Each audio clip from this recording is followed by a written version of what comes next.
Africans.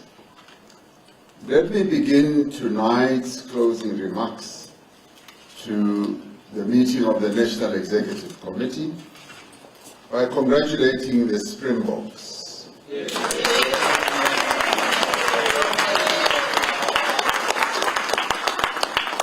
Whose colors I am donning today and whose emblem I am wearing on my lapel. I congratulate them for an exhilarating victory against France in the Rugby World Cup quarterfinals. I sought to phone President Emmanuel Macron to commiserate with him, but also to inform him, which I will still do, that I will be traveling to France to attend the final match when the Springboks play and win that cup so that I can bring it back, together with them, back to South Africa, where it belongs. I also want to congratulate the Proteas, who are also showing a sterling performance at the Cricket World Cup in India. Now, both the Proteas and the Springboks will be facing England in their next fixtures, and they're facing the same country that we are going to play against, and we already know who will emerge victorious in both those matches. So I call on all South Africans to stand united behind both teams and to show tremendous support from all sectors of our society. Sport, as Madiba said, father of our democracy, unites the nation, and it is an important area of promoting nation building and social cohesion. It is when our teams participate in global sporting events that we come to appreciate the progress that our country has made towards the building of our national identity and moving together as one nation, united in our diversity. And it is one thing that unites the nation and raises the mood of our nation, as we saw last night, when I believe that the majority of all of us as South Africans were rooted in our seats, watching television, holding our hearts in our hands, and hoping that the Springboks will win, which they did do proudly for us. This NEC takes place at a time when the world is going through significant change and increasing global instability due to a confluence of different factors, including escalating conflicts and climate disasters across several parts of the globe. The world is still reeling from the devastating impact of the conflict between Russia and Ukraine. This war still rages on and there is no end in sight. The ANC reiterates its call that the war should come to an end almost immediately through a peaceful dialogue, which we are supporting fully. As we have said before, we have all been affected in varying degrees by this war. Most recently, we have also witnessed the unprecedented escalation of the conflict between Israel and Palestine. The ANC NEC has condemned, in the strongest terms, the brutal killings of civilians by Hamas. The ANC also has been perturbed by the genocidal and atrocious activities of the State of Israel, which are being directed indiscriminately at Palestinian citizens, shutting them off from all forms of livelihood. On Saturday, we conveyed our condolences to the affected citizens on both sides, may I add, of this conflict, and called for the immediate cessation of these hostilities and a return to negotiations along the two-state solution option. The NEC reaffirms the long-standing support for and in solidarity with the oppressed people of Palestine and calls for an end to the occupation of Palestine, which is against United Nations resolutions. The State of Israel should immediately end the siege of Gaza so that water, food, energy, medical supplies, and fuel can reach the civilians in the Gaza Strip. As the governing party, the ANC will ensure that the South African government works with international community organizations towards an inclusive process that produces a viable Palestinian state existing in peace alongside the State of Israel, based, as we have always said, on the 1967 borders. The NEC is firmly of the view that the only way to end the cycle of violence and retribution that has lasted some 75 years is a just and peaceful settlement in that part of the world. The ANC will continue to advocate for the peaceful resolution of all conflicts around the world, as we have always insisted and asserted. We also witnessed extreme weather events in many parts of the world and in our own country as well, which continue to cause serious catastrophes, leading to the displacement of people and disrupting the availability of resources such as food, energy, as well as water. The NEC appreciates the work that is currently being done by the government in improving our capability to respond to such disasters because of climate change in various parts of our country.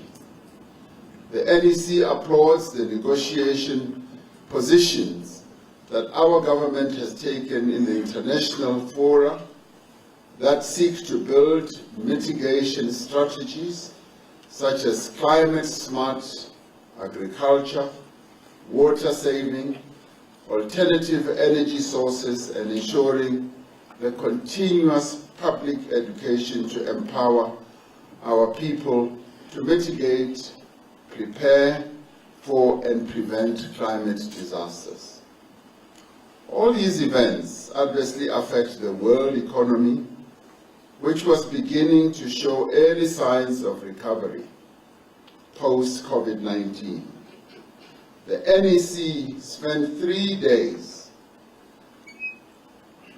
receiving reports from government and government employees and discussing integrated interventions to address issues such as load shedding and the electricity crisis that our country is going through, ramping up the implementation of the economic recovery and reconstruction plan, including improving infrastructure and logistics, strengthening the fight against crime and corruption, and enhancing border security, addressing problems in local government to improve the delivery of basic services, and measures to mitigate the cost of living. The NEC reflected on the impact of the Economic Reconstruction and Recovery Program, an intervention announced by the government as part of rebuilding the economy in response to the COVID-19 pandemic. These interventions have enabled, in many ways, our country to remain resilient, and indeed our economy as well, and build partnerships for economic recovery with our social partners. Key to the impact of the ERRP is the latest employment figures from Stats SA, which showed that the number of people employed in our country has almost returned to its pre-pandemic levels. We have often said that our economy lost about 2 million jobs as a result of COVID. However, those who interrogate these figures actually say we lost more than 2 million people because the other 2 million people who are in the informal sector possibly have not been counted. So COVID-19 had a much more devastating impact on our economy than we can even begin to imagine. So when Stats SA says that the employment levels in our economy have returned to pre-COVID levels, meaning that we've got 16 million people employed who are in formal employment, it does show that indeed our economy is resilient and that we have returned to pre-COVID levels. The NEC expressed deep concern that ordinary South Africans, however, continue to feel the impact of high food prices and continuing rise in fuel prices. Most recently, the Competition Commission found that local retailers have not been passing on cost reductions through falling producer prices to consumers. The NEC urged the government to engage the retail sector to work together in ensuring that our citizens, and in particular working people in our country, are cushioned from the continuing rises in prices. The NEC noted the impact that avian flu has had to the poultry industry, as well as consumers, and however applauded the interventions to curb the spread of the disease, to fast-track the import permits, to enable the importation of table eggs and fertilized eggs, to evaluate the registration of vaccines for H5 and H7 strains, and also to explore the feasibility of import rebates.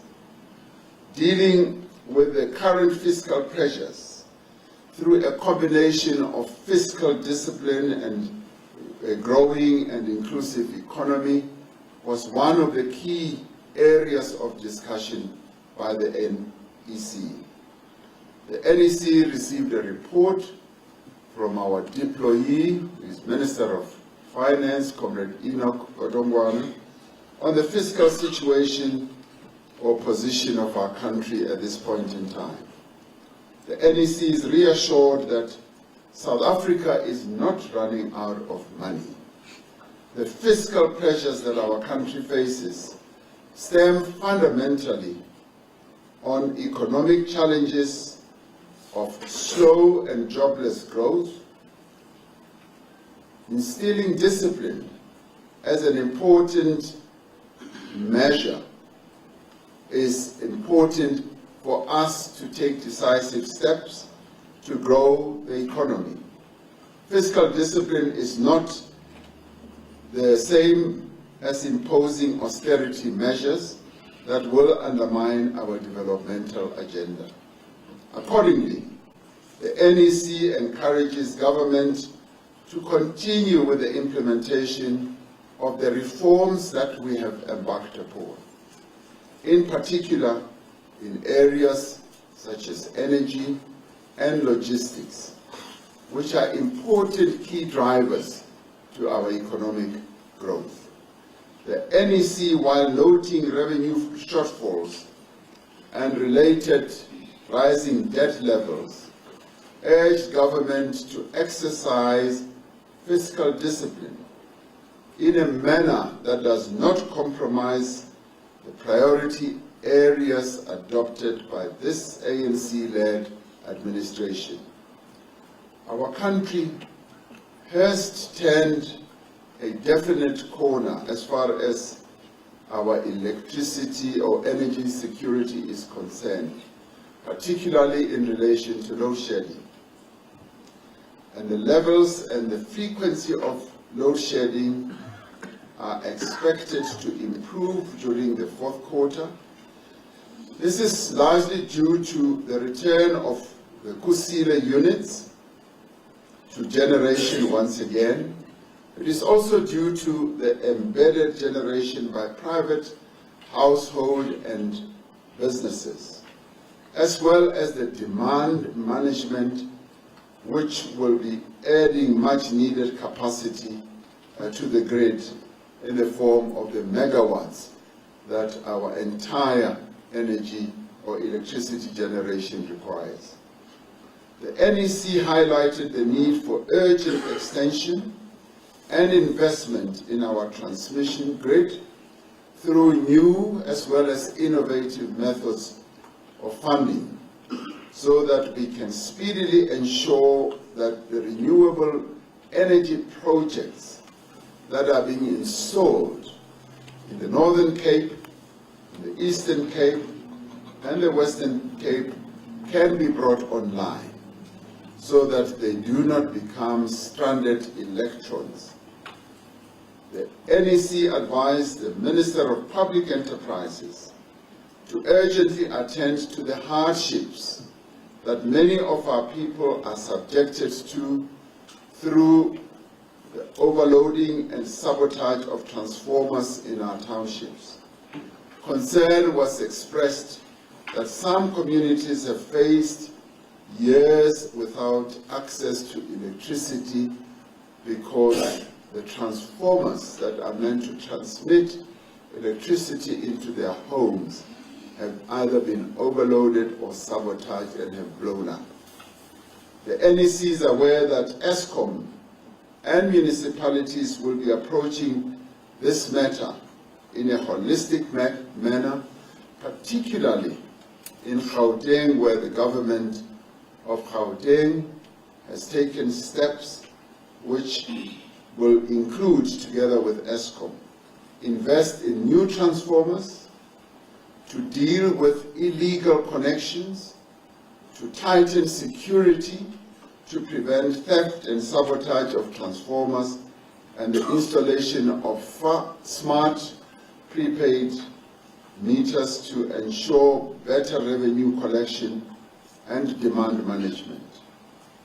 We call on communities to continue with energy-saving interventions in order to ensure that electricity is available and that when new infrastructure is installed, it continues to function and it is protected. The introduction of the Electricity Regulation Amendment Bill in Parliament, having been processed by Minister Gwede Mantashe through the Department of Mineral Resources and Energy, is indeed a milestone in the transformation of our electricity sector.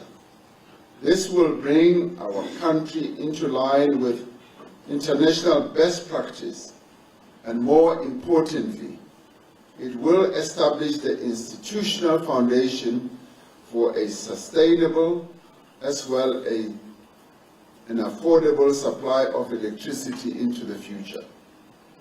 The NEC welcomed the hosting of the Green Hydrogen Summit that is currently underway in Cape Town, which demonstrates our country's hydrogen roadmap and the commitment of our government in expanding our energy mix in order to build enough reserve and capacity for our economy.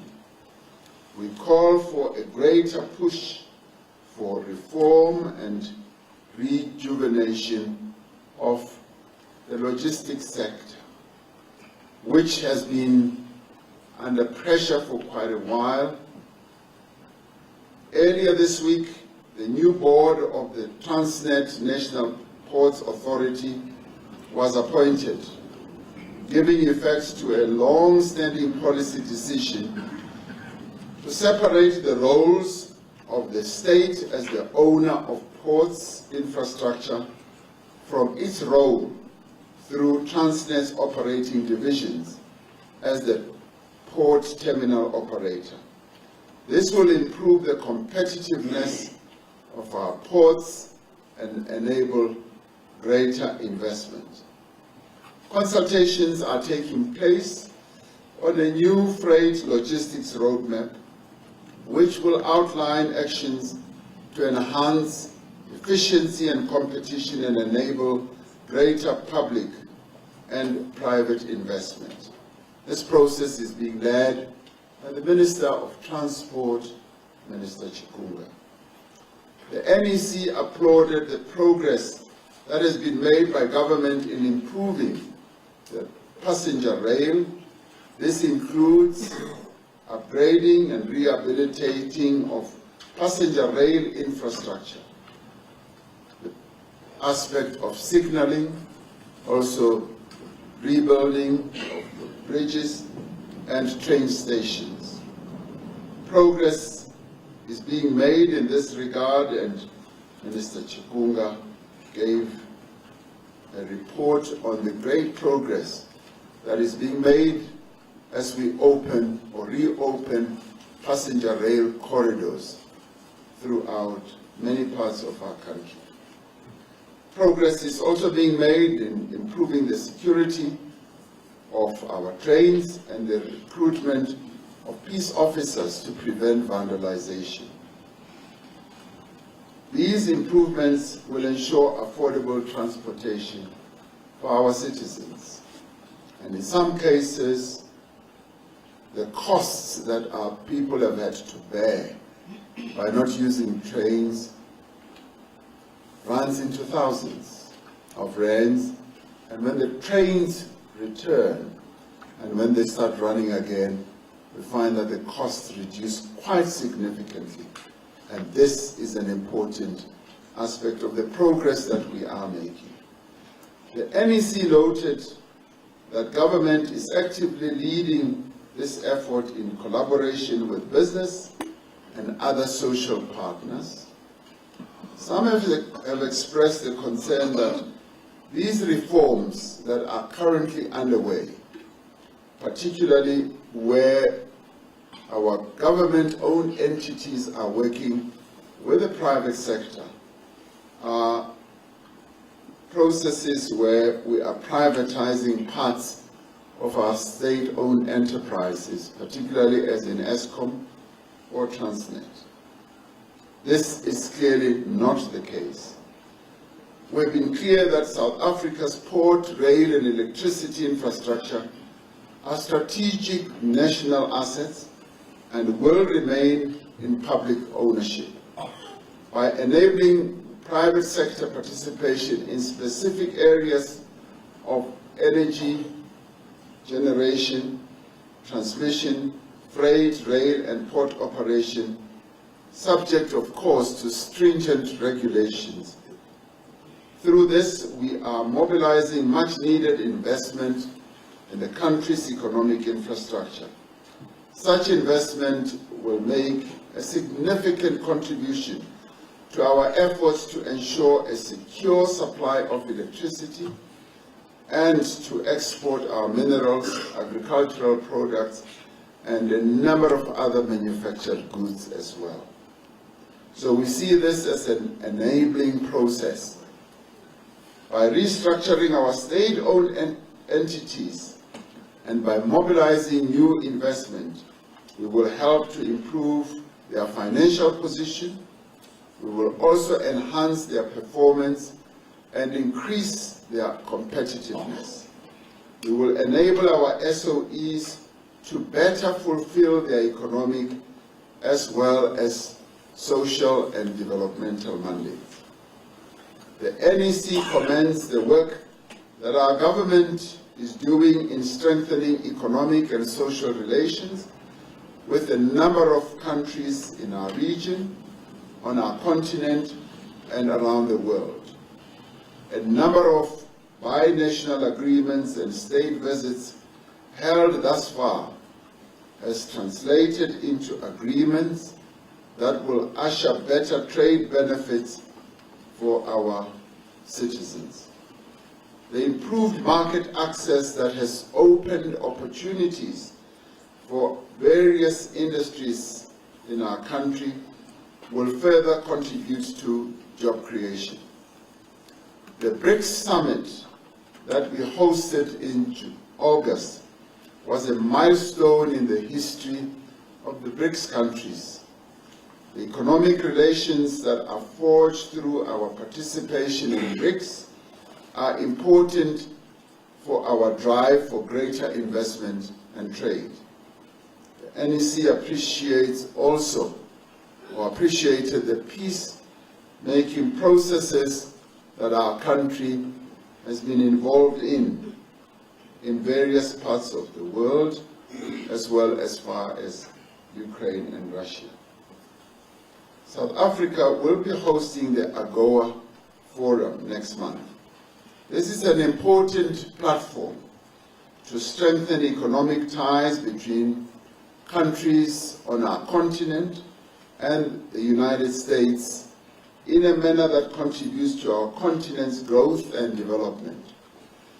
We now have an effective partnership with organized business around practical actions in a number of areas, particularly in electricity, in logistics, and in combating crime and corruption. Work is getting done and the effect is starting to be felt. And this is the processes that are unfolding as we seek to button down what we've often called for, which is a social compact. And we have said that we're going to continue building social compacts in a variety of areas until finally we build a comprehensive social compact with all our partners. Government has also been engaging with organized labor on how to address the immediate challenges facing the country. There have been interactions with relevant unions in the energy and logistics sectors in particular, but we are continuing to discuss how we can have a much more effective collaboration with the unions, and I will be having, together with our ministers, a bilateral with our unions where we will discuss a variety of matters at length and at depth. It is through practical cooperation amongst social partners, by working together to effect change, that we will forge a meaningful social compact. The reforms that we are seeing are not limited only to the economy. They are taking place in areas such as our fight against crime and corruption. In line with the resolutions of our national conferences, we are rebuilding our law enforcement and prosecutorial capabilities. We are also taking practical steps and measures to strengthen the fight against corruption as well.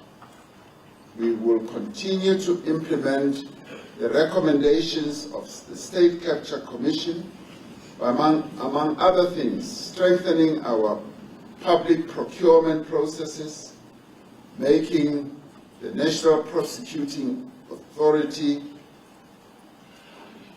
investigating directorate permanent, and undertaking consultation on strengthening whistleblower protection. At the same time, action is being taken against the alleged perpetrators of state capture. Several cases are now in court involving dozens of accused individuals and companies. Billions of rands of stolen funds have either been frozen or recovered. Bodies like the NPA, the Hawks, SARS, which is a tax collection agency, and the SIU are extremely active and increasingly effective. The recent newsletter by a renowned analyst, J.P. Landman, gives an outstanding objective analysis on how we are making progress in dealing with corruption and re-establishing a capable state.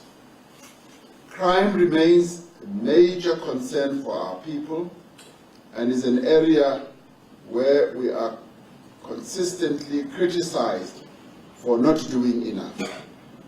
The NEC received a report on the actions that are being taken to address a variety of acts of criminality. Minister Bheki Cele gave a fairly comprehensive report on the measures that we are embarking upon, that are being embarked upon, and are actually being acted upon. With regards to illegal mining, Zamazamas, the construction mafia, through interrupting the entire value chain of the activities of these people who participate in these areas, from underground mining to selling of illegal processed minerals, we are beginning to make progress, and we are ensuring that they are arrested and dealt with. The NEC noted the progress the police are making through Operation Shanela, which aims to combat violent crime through increasing intelligence-led investigations, police visibility, the deployment of new technology, and the involvement of civil society in building safer communities. The NEC encourages ANC structures to strengthen their involvement in community policing and other safety forums and work with law enforcement bodies to build safer communities. As agreed by the NEC, national and provincial government have been requested to intervene in a number of distressed municipalities to support and capacitate these municipalities to perform their functions. Work is underway to make such interventions a reality, and this work must be supported by the provision of the necessary technical and financial resources, obviously noting the existing fiscal constraints that we have to work under. The NEC received a progress report about measures that are being taken to address water and sanitation challenges our country is facing in a number of areas. The report spoke to the various actions that are being taken through the Department of Water and Sanitation, as led by Minister Senzo Mkhulu. Cooperation of different spheres of government is indeed required to improve service delivery. Service delivery challenges are being addressed on an ongoing basis. The improvement of service delivery is being done through our district development model, our various water boards, the various other government entities, Department of Human Settlements, COCTA, as well as Treasury. The NEC expressed its pleasure at seeing the progress that is being made, where we're now beginning to focus more on key areas, particularly at municipality level, where action is needed and where progress is now being made.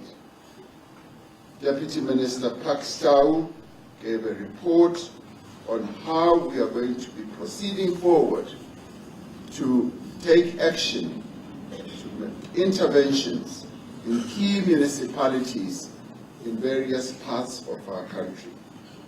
The NEC expressed its concern at how the payment of grants to the elderly in our country and other grant beneficiaries was mishandled during the month of September 2023.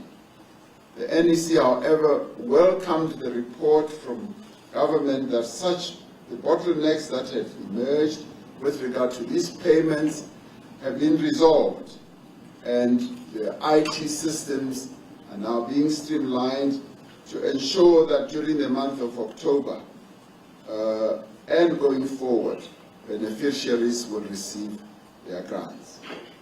The NEC welcomed the signing of the Land Court Bill by the President. This signing into law of this legislation will bring stability by ensuring that we will now have full-time judges that can preside over land disputes in our country. The ANC 2019 manifesto review process that has been underway has manifested itself through engaging with our people throughout the country, where we've also involved accounting. We've made a key feature of this process accounting to voters across the country on the commitments that were made by the ANC in the 2019 elections manifesto. The reports and facts put forward in our manifesto review are being checked by independent organizations such as Africa Check. According to Africa Check, more than 95% of the facts checked were found to be accurate. In addition, the 2022 census that was recently released reinforced a number of the things that we said or the claims we made in our manifesto review, and proved that the ANC-led government has achieved a great deal in improving the lives of South Africans. We do not have time now. We do not have time now to enumerate the number of areas where the ANC-led government has brought about a great deal of improvement in the lives of South Africans. The NEC has welcomed the work being done by ANC structures across the country to rebuild and to renew the ANC on the ground. The reorganization and strengthening of our headquarters, the Thule House, has given a new lease of life to the African National Congress.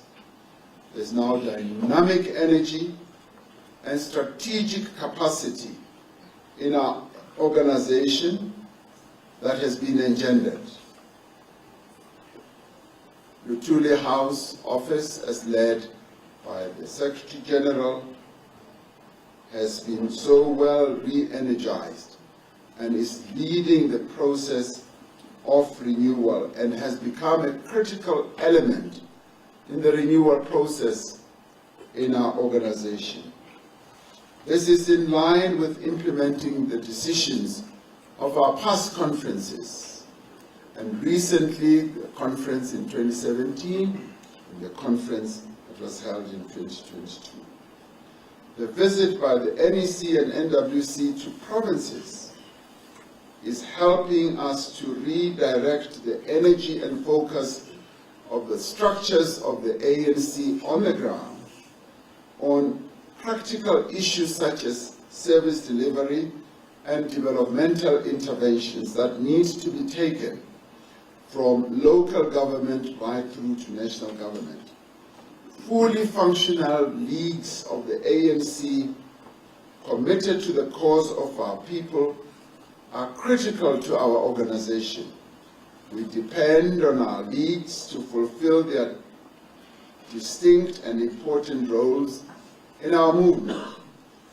The ANC Women's League is a crucial formation for mobilizing the women of South Africa from all walks of life to the cause of our movement. We depend on the Women's League to organize and mobilize women so that we can build gender equity in our society and effectively campaign against the scourge of gender-based violence. And the Women's League is to be congratulated for giving leadership on the whole issue of fighting against gender-based violence. The ANC Youth League, united and disciplined, militant and imploring on behalf of young people, was absent from our national stage for 8 long years. The movement felt the absence of the Youth League. The Youth League has now been reborn and revitalized. The ANC NEC called on the ANC Youth League to move with speed to address the concerns of young people. In particular, this ANC called on the Youth League to focus on re-establishing progressive student structures in tertiary institutions across the country. The NEC emphasized that it is an organizational priority to establish effective progressive structures amongst the future intelligentsia of our country. So the process of having held successful conferences for the Women's League and the Youth League, and as I will talk now about the Veterans League, these are important markers that demonstrate that renewal in the African National Congress is underway. Veterans League remains at the forefront of the renewal of the ANC and building and strengthening our movement. We're therefore looking forward to working with the new leadership of the Veterans League to develop and enhance programs to take our movement into the future whilst maintaining organizational ethos, culture, and traditions. The appointment of veterans to lead the Integrity Commission and disciplinary processes is part of engendering discipline and integrity back into our organization. The veterans are also working closely with the political education team to revive political development and cadre development in the movement. There is a keen interest and determination on the part of the NEC to ensure that renewal of the ANC should succeed during our term of office, building on the work that has been done since 2017. And all these developments and many other initiatives we have embarked upon in our organization are proof that the process of renewal and unity is firmly underway, and as we have said before, it is irrevocable and it is irreversible as well. Renewal should never be seen as a one-day event. It is a continuous process. There are times when we will take 5 steps forward and 3 back. But the commitment that we have made in ensuring that there's renewal in the ANC is a commitment to which we have said we will not reverse from, and we will always seek to move forward. We must keep at it and reposition our organization. I want to end by saying that this was a most successful NEC meeting, which was underpinned by a great spirit of camaraderie, great exchange of views, but not only views, but great suggestions and recommendations, and this clearly displayed a continuing spirit of renewal and unity within the African National Congress. So in the end, the ANC is on this path of renewal, and unity. I can testify that as President, I saw no signs of disunity, no signs of the ANC stalling on its process of renewal. So in the end, the ANC lives, the ANC unites, and the ANC leads. Thank you very much.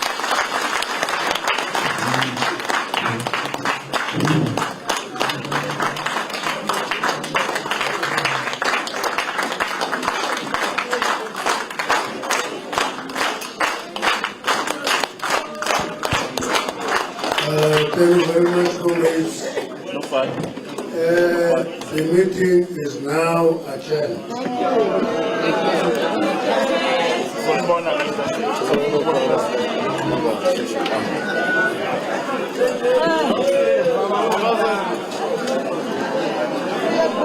Comrades, members of the NEC, just for 1 minute, please remain as we allow the media to leave. Just for 2 minutes, please. Just be seated. Thank you, ladies and gentlemen of the media. Siyabulela, we'll see you on Wednesday.